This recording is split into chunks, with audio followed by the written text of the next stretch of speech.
Now let's talk about AI history. Actually, Alan Turing is the first, and he proposed the Turing machine, which is kind of theoretical computer. And also he proposed the Turing test, which can evaluate the level of intelligence. Okay, and then people got together at a conference at Dartmouth. So there were lots of famous big guys there, including John McCarthy and Marvin Minsky. And in that conference, actually, John McCarthy coined the term AI, artificial intelligence. That word was first used in that conference. And now, the history of AI is actually history of neural network, because recently AI is dominated by deep learning. Okay, and then deep learning is all about neural networks. So let's talk about the history of neural network. And the first thing was the Hebbian learning. Actually, Hebbian learning was the first learning algorithm to train neural network, which was proposed by Donald Hebb. And we call him the father of neural network, arguably. And the second one is perceptron, proposed by Frank Rosenblatt. And actually, the perceptron was actually successful. So with perceptron, the Rosenblatt could recognize some characters. But Marvin Minsky actually rejected this perceptron. Rejected means he actually mathematically proved that this perceptron is not strong enough to handle the real problems. Okay. And actually, the Marvin Minsky and Frank Rosenblatt, they are kind of high school classmates, and they're competitive. And in 1986, and finally, backpropagation was proposed to train multi-layer perceptron or multi-layer neural networks. Okay, actually, backpropagation was proposed in 1970 something, but back then there was no internet, and they didn't talk to each other. There was no communication between the researchers, so they didn't know what's going on in other research institutes that much. So in 1986, finally, people got to know this backpropagation algorithm, because Roman Hart and Jeff Hinton and Ronald Williams, they actually wrote a book about this backpropagation. So actually in 1980s, there were a lot of research, a lot of papers about neural networks, and the backpropagation was one of them. Even now, when we read some papers, when we follow the citations, then sometimes we get to some papers which was published in 1980s. Okay, so we had the really good research papers in 1980s, but the neural network didn't actually make a breakthrough. So in 1995, SVM was proposed by Vemnick and Cortez, and SVM was really powerful and easy to train, and so people actually moved from neural network to SVM so fast. So in 1990s or in 2000, early 2000, people didn't like neural network that much. So if you have a neural network in the middle of your paper title, then it was kind of rejected with high probability. But during this winter time, but still there are some researchers who worked on neural network, like Jeff Hinton or Yosha Bengio or Jan Luken. And finally, in 2006, Jeff Hinton and his student Ross Salakutinov, they actually published one paper in Science. And this one is actually the first deep learning paper, even though they didn't say deep learning in their paper. But so when you look at this history, you can see the ups and downs in neural networks. Now neural network is so popular. And in the history of AI, there were ups and downs, but since 2006, then actually the era of AI has been coming. So Incidentally, in 2011 and 2012, a couple of giant tech companies released some services and products.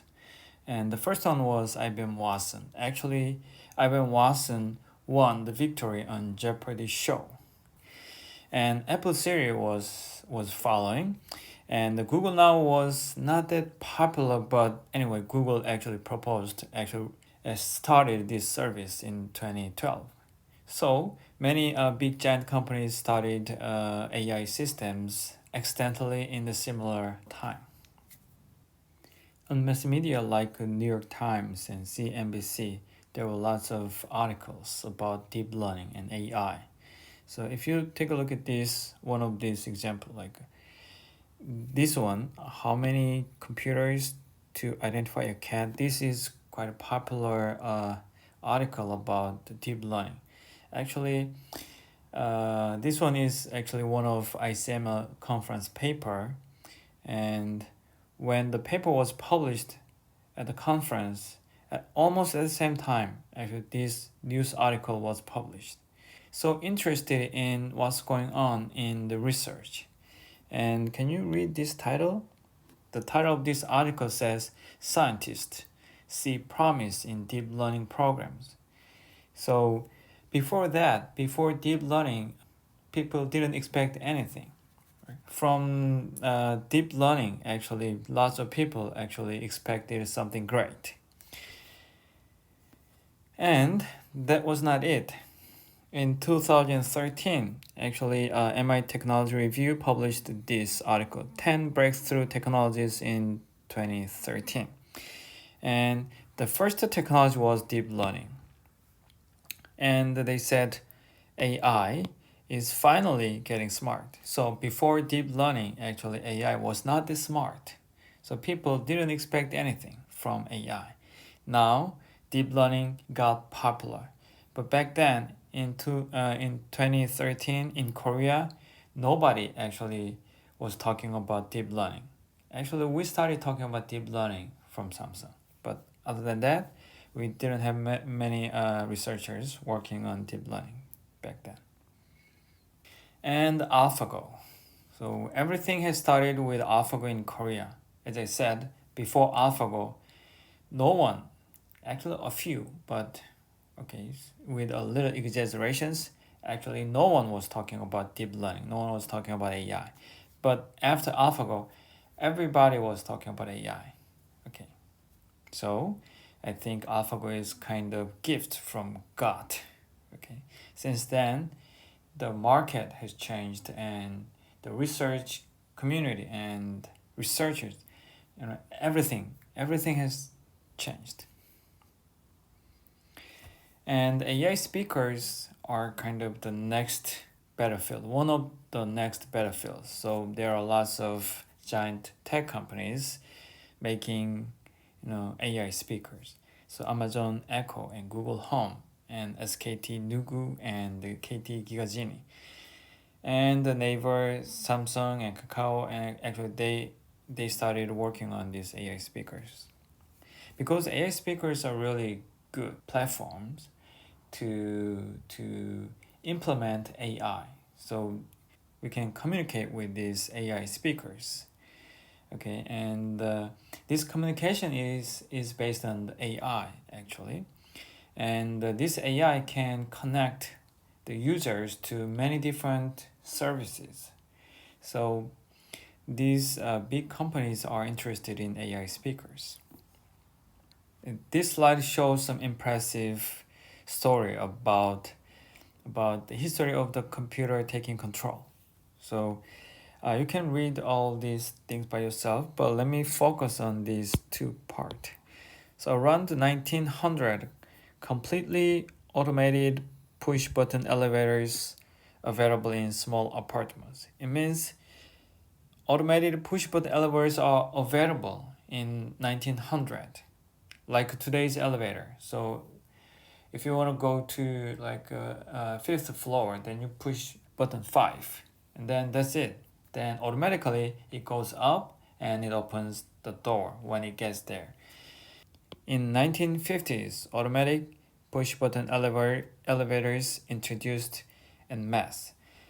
So people didn't use these automatic push-button elevators for 50 years because people got scared by this automatic elevator.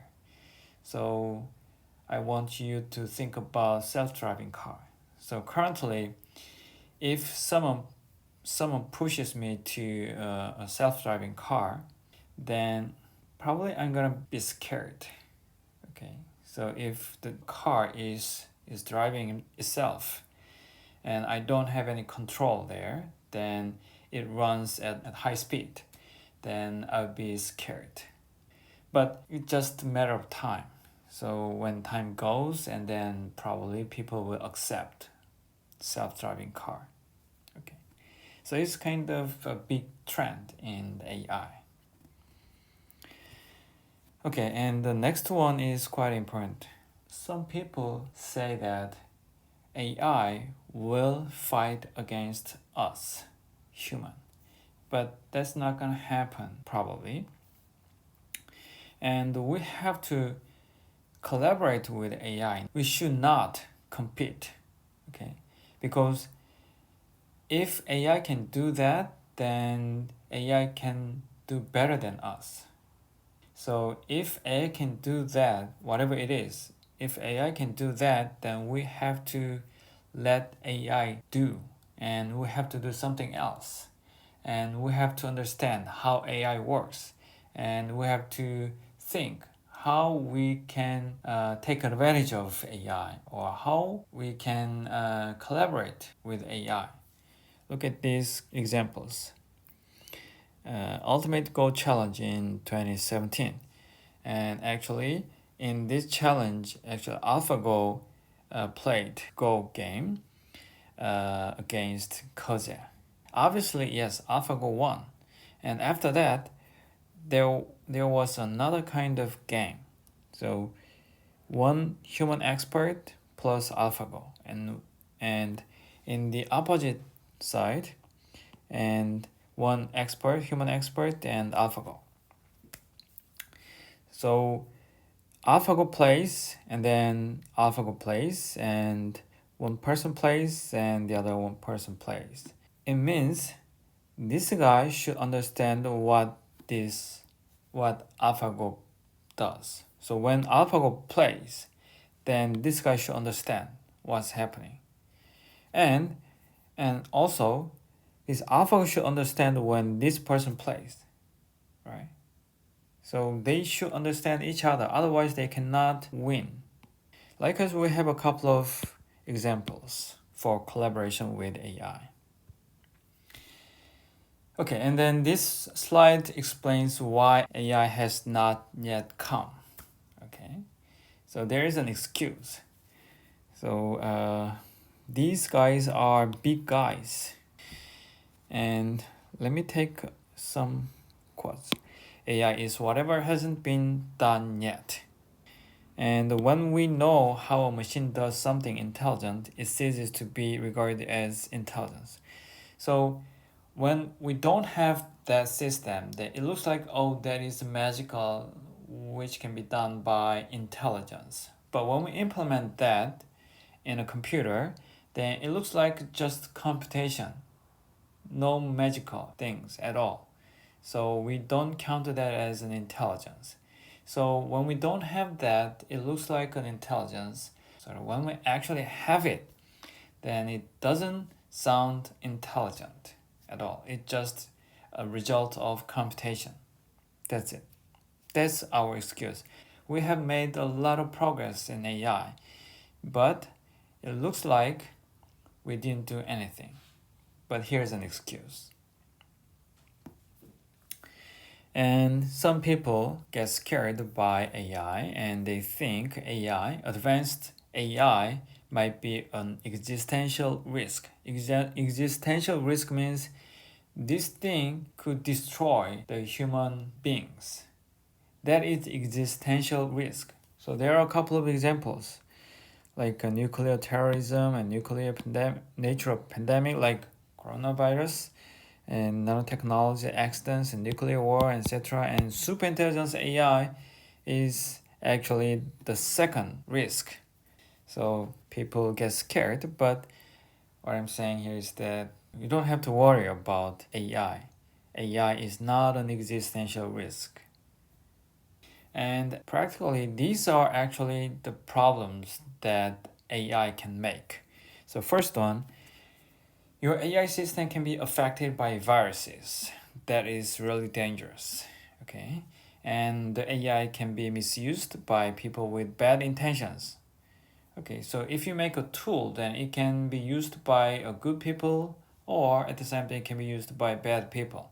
So if AI is used by bad people, then that's the risk. And also, AI can be biased all the time. Okay, and then biased AI remake major news and our lives. Means biased AI can change our lives. There is a saying like, we can make a tool and the tool will reshape us. Okay, so when we make an AI, then AI is supposed to be biased to the data set.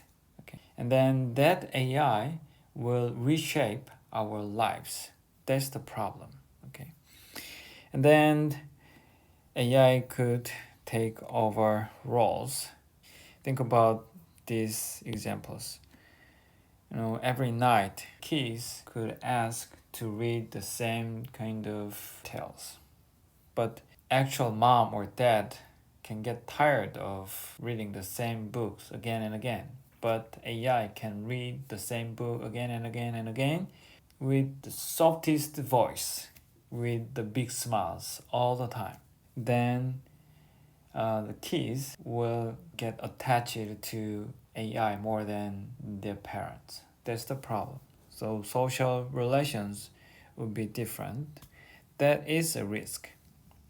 And people might feel inferior to machines. The machine can do this thing and that things, but human's ability is limited. So if human compares himself to a robot, then he will feel inferior to the machine. Okay. And the last thing is more important. We cannot reject AI's decision, even when we don't understand his decisions. Do you remember when AlphaGo was playing with Isedo? The commentator explained what AlphaGo did. In the first game, commentator said, AlphaGo made a mistake, and usually the human expert don't play that kind of play. But in the fourth or fifth game, when the commentator don't understand AlphaGo's play, then he said, AlphaGo had a plan that we don't understand. It was a scary moment. In that case, when AI makes some decision that we don't understand, then can we actually reject AI's decisions? Or do we have to just accept AI's decisions? That's the problem. Okay, that's it. I just explained AI in my perspective, and people might have different opinions and different perspective. Okay, that's it.